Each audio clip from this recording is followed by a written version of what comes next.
Sabu even once tweeted that he was glad the egomaniac was in hell. Blimey. Whoa, damn. Oh, what's up?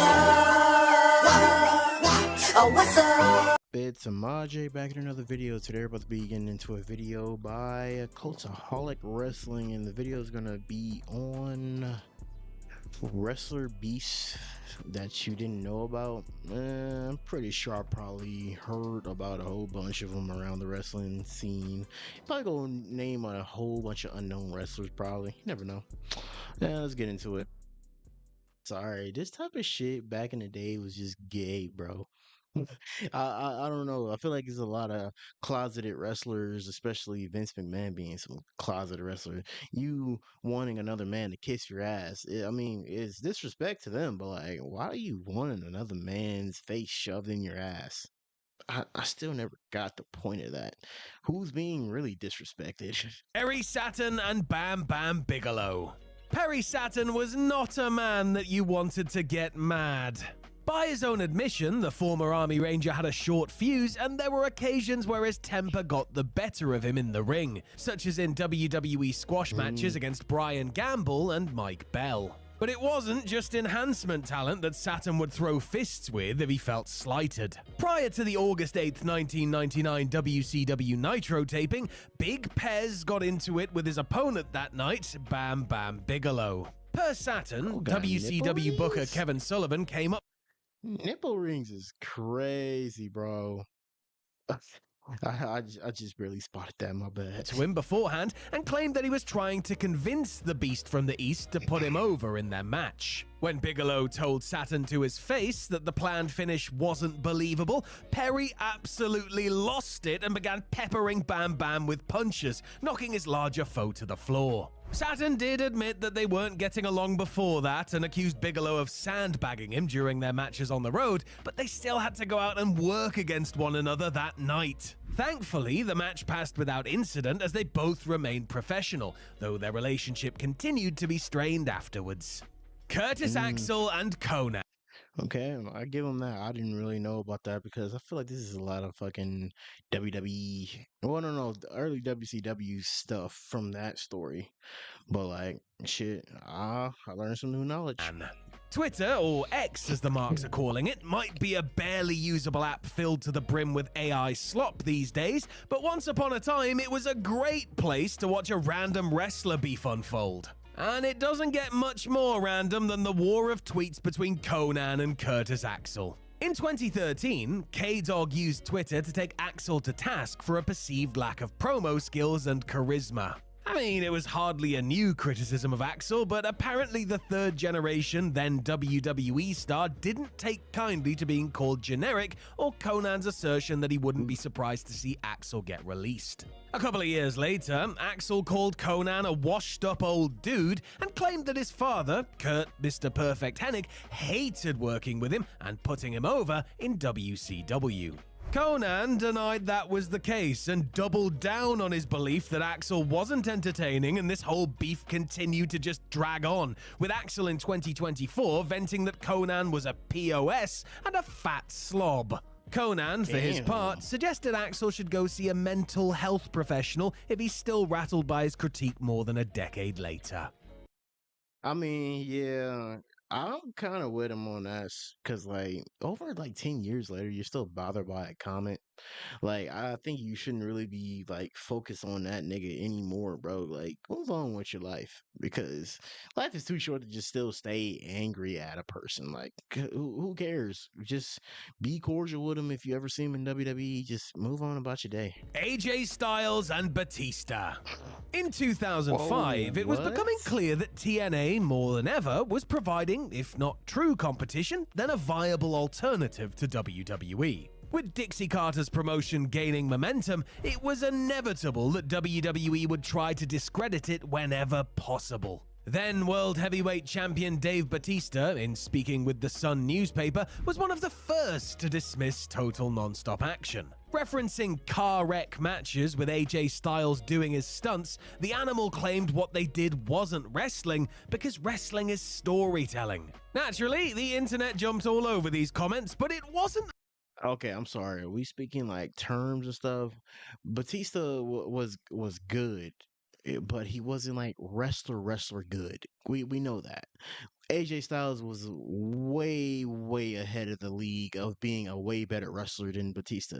Like I said, and that I've seen what he just said. It was just like the just like the company. That's pretty much it. But like you going toe to toe with him in an actual like wrestling match, you can't like compete with him. Batista a legend though. Until many months later that the Phenomenal One made a rebuttal, saying, "I think it's funny that a guy who takes a bump and tears his back tells me that I don't know how to wrestle." Evidently, Styles and Batista squashed their beef because months later, Styles noted in a different interview that he'd heard through the grapevine that Batista didn't actually make the controversial comments and played it off as wrestlers against the media. And just for the record, I'm bringing this up more than 2 decades later because I want to see them fight, damn it. Brian Pillman and Already too late, yeah. Already too late, bro, because they're both retired. Well, AJ Styles was retired, and said he doesn't want to come back to wrestle. And man, well, I guess I'll take my comments back because shit, it was just played up for clicks and views because wrestlers are and wrestle media is just known for that bullshit. The Undertaker. In a world full of tough guys, Brian Pillman, undersized for his baited era, me. stood tall as someone who could certainly handle himself if the situation called for it. The loose cannon was made of stern stuff, having endured countless throat operations as a child only to not play sports, but thrive as a football standout and eventually make the cut for the NFL team, the Cincinnati Bengals. Pillman knew he was tough and apparently wasn't too impressed with those who presented as being tough but in his opinion weren't, such as The Undertaker. Pillman and Taker had beef going back to a match between Flying Brian and Mean Mark Callis at a WCW Clash of the Champions event back in 1990, as there were reportedly words exchanged afterward. Crazy And when picture. Pillman joined WWE 6 years later, he still didn't think much of the so-called locker room leader. Taker, meanwhile, resented Pillman for securing himself a lucrative guaranteed contract, something that had not been offered to him up to that point. Though the dead man was the man backstage and ruled by intimidation, Pillman saw him as a phony biker who wasn't as tough as everyone thought he was, causing tension between the two. Sabu and Test. Oh shit, I didn't know about that, man. Cause this is like early '90s stuff. So I know a lot about a lot of '90s stuff, but like I didn't know that fucking beef. Sounds like a crazy ass beef. Shit. Free spirit, not exactly prone to self-censorship, Sabu made no secret of his feelings for those he didn't like. In the original ECW, for example, the suicidal, homicidal, and genocidal one had issues with Chris Benoit, Taz, and even Paul Heyman himself for one reason or another. When Sabu was brought in for WWE's ECW reboot in 2006, he found himself butting heads with Test, who was himself being brought back into the fold after being unceremoniously fired while injured a couple of years prior. According to Sabu, Test came in with a big ego and would gleefully talk about how he wouldn't sell for people like him and CM Punk, as they were smaller than he was, and thus he didn't think it was believable. While Sabu would say the two had good matches whenever booked against one another, he knew that Andrew Martin was going out of his way to not put over his offense. He also alleged that Test would call him out and tell on him for taking pills on the road, noting the hypocrisy since Test was doing exactly the same thing. Sabu even once tweeted that he was glad the egomaniac was in hell. Blimey. Eric Watts and Lex. Oh damn. I didn't even think a beef like that with a little disagreements of like wrestling would go that far. Well, damn, Sabu. Well, I just can't scope and tell how people, really feel about people. Sometimes, like the most simplest things, I guess, could just make you hate a person that much. But Jesus Christ, you mentioning that I would think that hate will like run deep for like tens and like at least 20 years, like Bret Hart and like a Goldberg type of thing. But like that's just crazy. Luger. Lex Luger will probably be the first person to tell you that he was an arrogant jerk during his professional wrestling career. And after Lex, there's probably a good 100 other people who would be more than happy to tell you the same.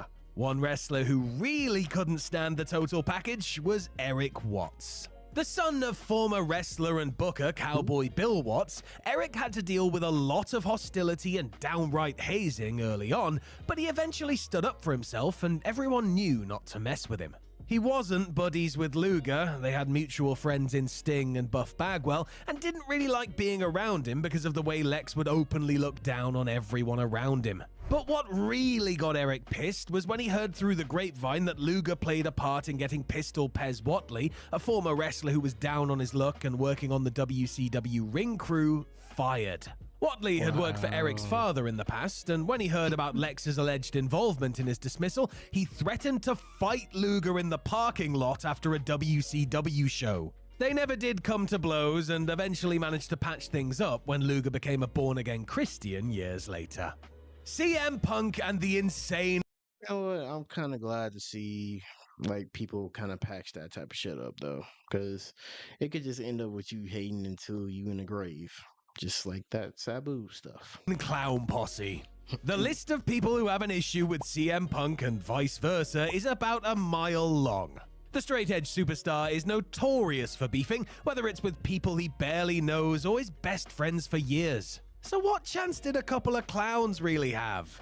During his early days, paying dues on the indie circuit for promotions like IWA Mid-South, Punk would occasionally take shots at the Juggalo subculture, at one point cutting a promo where he called them the biggest collection of losers on the planet. According to ICP member Violent J via a random rant on Twitter, Punk didn't hide his hatred for the group when they worked together in TNA back in 2004, claiming that Punk refused to shake their hands. Violent J also took issue with comments Punk had previously made about his former friend Colt Cabana sharing a bank account with his mother. In amongst the expletives, Jay even challenged Punk to a fight. I'd just say you better be careful what you wish for here. You might be violent, Jay, but that's still a former Ultimate Fighter you're talking about there. I don't know. That nigga CM Punk will put you in the chokehold like that nigga in AEW. Just don't play with him. And Hardcore Holly and Daniel Puder. If you were a rookie in the SmackDown locker room in the mid-2000s, you'd do well to steer clear of Hardcore Holly. Bombastic Bob had a natural hatred of newcomers, coupled with a bad temper. And anyone caught breaching locker room etiquette would find themselves on the receiving end of Sparky Plug's wrath. $1 Million Tough Enough winner Daniel Puder had already upset the locker room by nearly breaking Kurt Angle's arm in their impromptu shoot fight on SmackDown when the MMA fighter got on Holly's bad side. According to his autobiography, The Hardcore Truth, Holly was informed by Jimmy Yang that Puder had been bragging to his friends about beating Hardcore in their matches on a house show loop. Holly, furious that Puder would, in his mind, try to pass off their worked matches as legitimate contests, decided to teach the newcomer a lesson by chopping the hell out of him in their next match before verbally chewing him out backstage. Puder's penance wasn't quite paid, however, and Holly Jeez, man. Hey, man. Hey, he did a lot to freshen up my mind in this video because I thought I would just come into this knowing a lot about all these beefs, but like they were actually correct in the title of beefs that you didn't know about. Probably one, that Daniel Puder one I heard about, probably like the first one. Nah, I wouldn't even say the first one, but like that damn Sabu one really threw me on the edge. I'm like, damn, you really feel that like kind of crazy about that dude, man, and saying he's like rolling in hell or something. I'll never get that. I guess I'm not like a hateful person or just the type of person to keep grudges. I just forget about the person and just, you know, move on with my life. But like when you connected in type of wrestling and you have like a history with a person, I don't know. I just can't get with that. But hey, if you guys enjoyed that video, go check out Cultaholic Wrestling's original video and like and subscribe to my reactions. You want to see more WWE reactions? Go check out the playlist. And we are on the road to 400 subs. We just a few off. Catch you guys in the next video. He was the best guy around. What about the people he murdered? What murder?